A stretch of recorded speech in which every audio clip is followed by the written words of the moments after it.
the 6th generation, the home of the Dreamcast, Game Square, future versions, and the DVD player. But in all seriousness, I love this generation.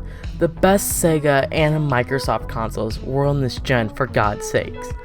I'm going to go in order of the systems released, starting with the Dreamcast, PS2, then the GameCube, then the original Xbox. I'm going to do like a system review, kind of like I did with my Wii video and my NES video. But they're going to be more bite-sized, because it's going to be a 3-part video, which is a first on my channel. This is part 1, obviously, in the title. Next is part 2 with the PlayStation 2 and the GameCube, and I'm going to end it with the Xbox. And let's just jump into it. The Dreamcast was first talked about in E3 1998 behind closed doors. Sega was still pushing the corpse known as the Sega Saturn at the time, but they dropped so much information the next E3. Games, console, price, everything was announced, and were later released in that September.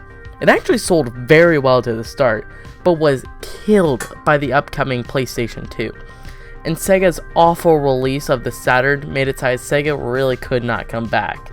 They didn't have the financial budget for it, and became a third-party developer.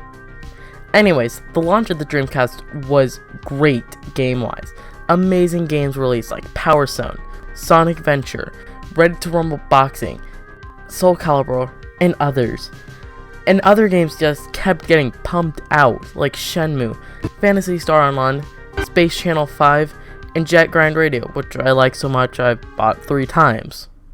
The only bad part about the Dreamcast is the controller. If I'm being totally honest, this controller is actually really good. Nothing I would jump at the chance to use, but I do not get the hate for it. Analog sticks does suck. I will not defend it that ways. And my thumb does slide off it quite a bit, but even with the wire at the bottom, it's not that bad. And you cannot forget about the VMU. It's a memory card with a screen, for God's sakes.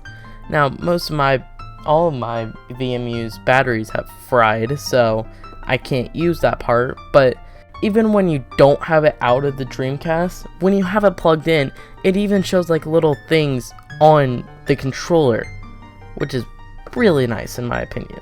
It's better with some games than other games, but I still really like it. The Dreamcast was sadly abandoned by Sega in 2001 because of the release of the PlayStation 2, which murdered the sales of the Dreamcast, like I said before. Which is a damn shame, because I don't think the PlayStation 2 was all that good. But I'll get into that next video. It had its last game in 2002 with some hockey game, who cares? But I wouldn't call the system dead. It rose back from the ashes because of fans. The Dreamcast is one of the easiest systems to pirate for. Hell, all of my Dreamcasts except for 4 I've burnt onto a CDR. All you need to download Dreamcast games is, again, a CD-ROM, PC with a disk slot, the game ISO, and that's it.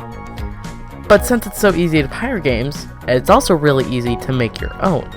That's what the community did. The Dreamcast is still alive to this day because of fans. Some of the bigger releases are Volgar the Viking, Guyana's Return, and SNES, NES, Game Boy, and Sega Genesis emulators. I own Guyana's Return, a Cave Story port, which is how I first experienced the game, and that game is amazing, and 2D House of Terror. 2 are really fun, and the other is 2D House of Terror. One of my biggest factors to why I love a system is homebrews and fans keeping the system alive, and the Dreamcast has that in strides. If Sony didn't release the PlayStation 2 when they did, the Dreamcast would have sold really well, and maybe Sega would still be a console developer. That's all I got for now. I know it was a short video, but at the end I'm gonna make this into one longer video so it won't feel as bad. Tune in next time where I talk about the PlayStation 2 and the GameCube. See y'all next time.